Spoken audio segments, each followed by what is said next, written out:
నమస్తే అండి. నేను రంజిత్ కుమార్ ప్రకృతి వ్యవసాయం చేస్తున్నాను. మీకు అందరికీ తెలుసు. ఇప్పుడు మీరు చూస్తున్నారు, ఇది కుజుపటాలే చేను. ఇది ముందు దీంట్లో గోదావరి ఇసుకలు అనే రకం వెజ్జల్లడం జరిగింది.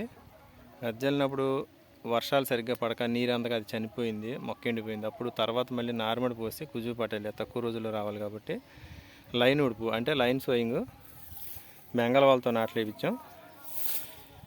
ఈ బెంగాల్ ఉడుపు నాట్లు వేయించడం వల్ల మనకి ముఖ్యంగా ఏంటంటే పిలకలు చేనంతా కూడా సమానంగా చేస్తుంది. మీరు చూస్తున్నారు, ఇది 2 మొక్కలు పెట్టుంటారు వాళ్ళు, అంతమించి పెట్టరు. కానీ ఇది ఒక 35-40 పిలకలు ఉంటాయి. ప్రతి దుబ్బు కూడా అలాగే ఉంటుంది. అయితే దీంట్లో మనకి ముఖ్యంగా లైన్ ఉడుపు ఊడ్చడం వల్ల మనకు ఉపయోగం ఏంటంటే ప్రకృతి వ్యవసాయంలో ప్రధాన సమస్య కలుపు సమస్య.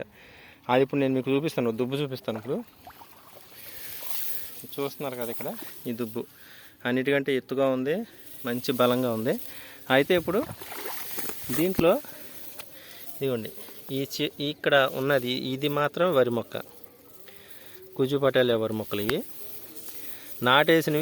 నాటేసినప్పుడు ఈ సాందుబ్బులు, ఇవి సాందుబ్బు వరి ఒకేలాగా ఉంటుంది చూస్తానికి మీకు ఆకు. కాబట్టి నార్మల్ సమయం తెలియక నాట్లేసారు. ప్లస్ నేను ఒకసారి కలుపు తీపిచ్చాను ఈ వరుసల మధ్యలో, వాళ్ళకు కూడా ఆనమాలు దొరకలేదు. ఇది ఇప్పుడు మనకు ఐడెంటిఫికేషన్ అయింది, ఎందుకంటే చేను ఎత్తుగా కనబడుతుంది. ప్లస్ ఇదిగోండి కంకి కూడా వచ్చింది, సోమ కంకులు, సోమలు. ఇప్పుడు నేను దుబ్బులు లాగుతున్నాను అనమాట.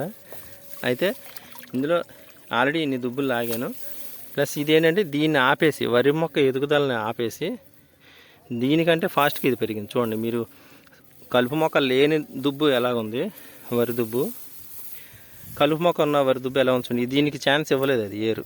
కలుపు మొక్క ఎప్పుడు కూడా మనకి అవసరం లేదే బాగా ఫాస్ట్గా పెరుగుతుంది, మీరు గమనించవచ్చు. కావాల్సింది దొరకదు మనకి.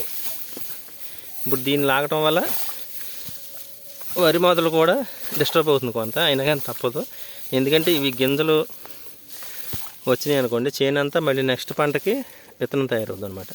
అందుకని మనం అప్పుడప్పుడు చేను దగ్గరికి, అప్పుడప్పుడు కాదు రెగ్యులర్గా చూసుకోవాలి చేను. అయితే మనకు కనిపించిన వెంటనే చేలోకి దిగి ఈ రకంగా మనం కలుపు ఏరేసుకుంటే అయిపోద్ది. ప్లస్ అట్లానే ఈ కుజుపటాలలో ఇక్కడ చూడండి, విత్తనం ఏదో వేరే విత్తనం వచ్చింది.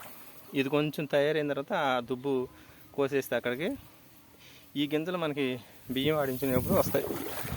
ఎప్పుడైతే మనం విత్తనాలకి దాచుకోవాలనుకుంటామో ఈ బెరుకులు అంటాం, కేలీలు, ఈ కేలీలు లేకుండా చూసుకుని ఓన్లీ ప్రధాన పంట మనకు కావాల్సిన ప్రధాన విత్తనం మాత్రమే కొంతవరకు తీసుకోవాలి, మన వరకు అయితే. అదే మనం అందరికి ఇచ్చేలాగా ఎకరం పొలంలో విత్తనం తయారు చేయాలనుకుంటే చేనంతా తిరిగి ఇట్లాంటి బెరుకుల్ని ఏరేసేయాలన్నమాట. ప్రకృతి వ్యవసాయంలో మెయిన్ ముఖ్య సమస్య, ప్రధాన సమస్య కలుపు ఒకటైతే విత్తన శుద్ధి, విత్తన సేకరణ మెయిన్ సమస్యలు అన్నమాట.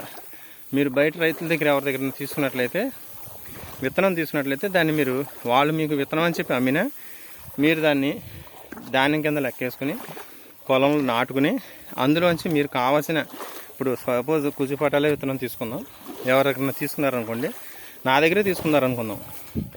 మీ చేలో వేసిన తర్వాత మీ చేలో పాత పంట తాలూకు విత్తనాలు ఏమైనా మొలిస్తే దాన్ని తీసేసుకుని, లేదా నేను మీకు విత్తనం ఇచ్చినప్పుడు గోను పట్టాల్లో కానీ చేటలు గాలి తూర్పార పెట్టేటప్పుడు చేటలో కానీ ఇరుక్కుపోయిన గింజలు ఏదైనా ఉంటే ఊడి ఈ విత్తనంలో కలిస్తే అవి మొలకెత్తినప్పుడు వాటిని ఏరుకుని మన విత్తనం మనం సొంతంగా తయారు చేసుకోవాలి. అదండి సంగతి. ప్రకృతి వ్యవసాయం చేసేటప్పుడు ఇట్లాంటి సమస్యలను అధిగమించి చేసుకోవాలి. ఇదిగో మన డ్రమ్ములు, ప్రస్తుతానికి వర్షం ఫుల్గా పడుతుంది, నీళ్లు చాలా గట్ల మీద వెళ్తున్నాయి కాబట్టి దీన్ని డ్రమ్ములన్నీ ఖాళీ చేసి పెట్టాము. ఇక్కడ వర్షాలు తగ్గిన తర్వాత ఈ డ్రమ్ములను ఉపయోగించి జీవామృతం స్ప్రే చేయడం జరుగుతుంది. పారించడం కుదరదు, ఎందుకంటే వర్షాలు ఎక్కువగా ఉన్నాయి, నీళ్లు మన చేలో నీళ్ళు పక్కకి వెళ్ళిపోతాయి కాబట్టి మనం ఓన్లీ జీవామృతం స్ప్రే చేస్తాం. ధన్యవాదాలు.